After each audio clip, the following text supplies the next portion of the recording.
Elle n'avait pas mangé depuis 2 jours. Et ce soir-là, tout le monde allait découvrir jusqu'où une mère affamée peut aller pour protéger son enfant, même dans le restaurant le plus cher de la ville. Sous les lustres scintillants du Régence, temple du marbre et du cristal où chaque assiette coûte un mois de salaire, Clara Moreau se tenait droite, son petit Louis serré contre elle. À 22 ans, cette ex-infirmière, autrefois respectée, n'était plus qu'un fantôme affamé aux yeux de ces riches qui feignaient de ne pas la voir. Et pourtant, ce soir-là, tout changea. Elle n'avait posé qu'une question, douce mais explosive dans ce sanctuaire du luxe. « Monsieur, est-ce que je pourrais emporter ce qu'il vous reste? Mon fils n'a rien avalé depuis avant-hier. » Autour d'elle, les visages pincés se détournaient. Certains levaient leur téléphone pour immortaliser l'humiliation d'une mendiant.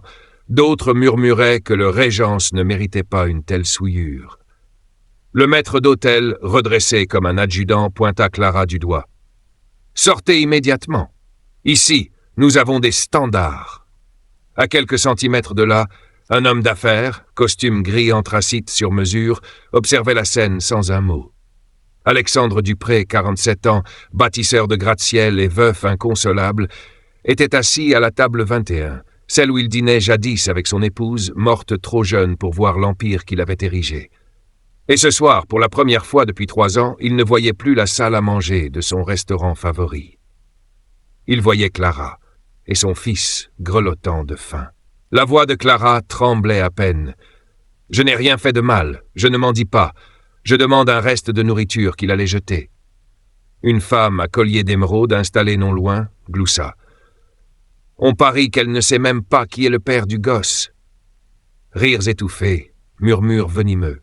Mais Clara, épuisée par des mois de calomnie après une fausse accusation à l'hôpital, ne baissa pas les yeux. Dans ses bras, Louis pleurait doucement, la joue collée contre le manteau usé de sa mère. Et Alexandre, lui, posa enfin sa fourchette. « 2 jours sans manger ?» demanda-t-il, ignorant le directeur qui agitait déjà la main vers les agents de sécurité.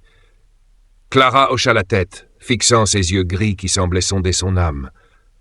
« Depuis que l'hôpital m'a licencié sur un faux rapport médical, plus personne ne m'embauche. » Une voix traînante, sucrée et venimeuse s'invita derrière elle. « Alexandre, ne gaspille pas ton temps avec ces histoires de bas quartier. » La docteure Sylvie Bélanger. La même chef de service de cardiologie qui avait fait tomber Clara pour dissimuler une erreur mortelle de dosage. Assise à 2 tables de là, elle savourait un dessert à 100 € tout en sirotant un vin 3 fois plus cher. Son sourire arrogant fut la goutte de trop. Les gardes approchaient déjà pour expulser Clara. Mais Alexandre leva une main, sans hausser la voix. « Attendez, mademoiselle Moreau, dites-moi exactement ce qu'il s'est passé à l'hôpital. » Devant tout le Régence, la vérité commença à s'écouler comme une rivière qu'on ne peut plus contenir. Les faux rapports, les prescriptions trafiquées, la vie d'un patient sacrifié, les preuves méticuleusement gardées dans une enveloppe jaunie que Clara serrait dans son sac. Le silence tomba sur la salle. Les rires se turent. Les visages ébahis fixaient Clara comme on fixe une héroïne qui se relève après avoir été piétinée. Et au fond de la salle, la docteure Bélanger, livide, comprit qu'elle venait de déclencher la pire tempête de sa carrière. Alexandre se leva lentement, son regard vrillé sur Sylvie Bélanger. « Sylvie, tu m'expliqueras devant le procureur ce qu'est devenu mon don de 3 millions pour l'aile cardio, n'est-ce pas ?» Clara resserra Louis contre elle. Pour la première fois depuis des mois, elle sentait son cœur battre non pas de peur, mais d'un espoir brûlant. La justice. Et ce soir, tout le monde allait la voir naître au milieu des dorures du Régence. Si tu es encore là, c'est que cette histoire t'a touché. Alors n'attends pas. Abonne-toi maintenant. Active la cloche et laisse un like pour soutenir ce genre d'histoire vraie qui parle à tous. Ton soutien compte et on continue l'histoire maintenant. Sous le lustre grandiose du Régence, ce qui avait commencé par une simple demande de reste devint le premier acte d'un scandale retentissant qui allait faire trembler la ville tout entière. Les gardes du corps restaient figés, incapables de poser la main sur Clara, car Alexandre Dupré, le bienfaiteur que personne n'osait contredire, venait de prendre sa défense, sans même lever la voix.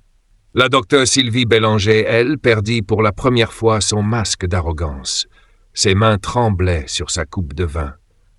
Elle savait que Clara avait les preuves.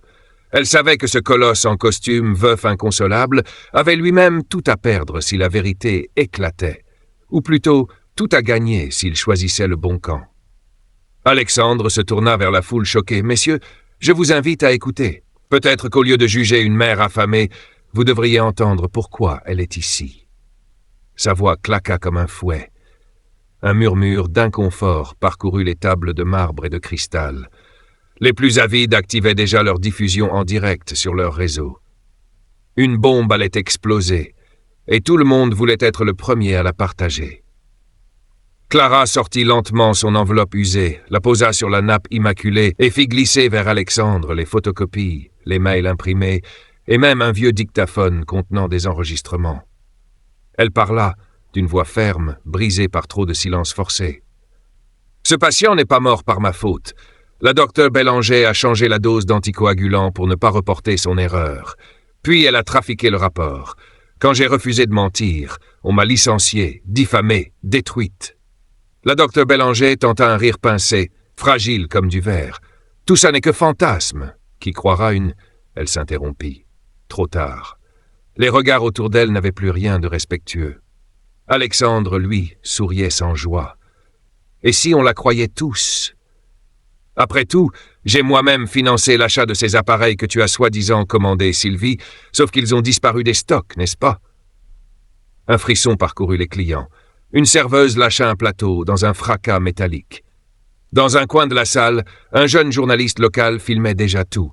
Les hashtags « Justice pour Louis » et « Corruption médicale » explosaient sur Twitter en temps réel. Bélanger, livide, se leva d'un bond. « Alexandre, tu ne vas quand même pas. » Mais le titan du BTP lui coupa la parole. « Reste assise, tu vas devoir tout raconter, et pas à moi, mais au procureur. » Un silence presque religieux tomba sur la salle.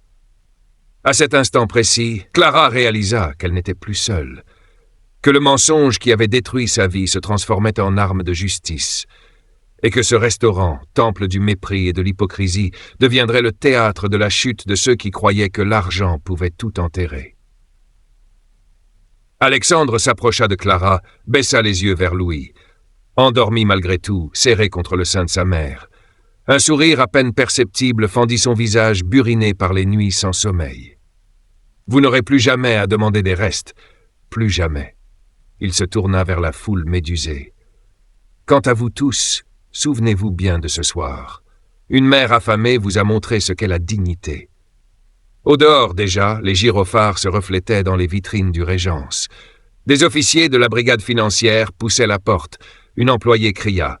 Les caméras se braquèrent. La chute de l'arrogance avait commencé.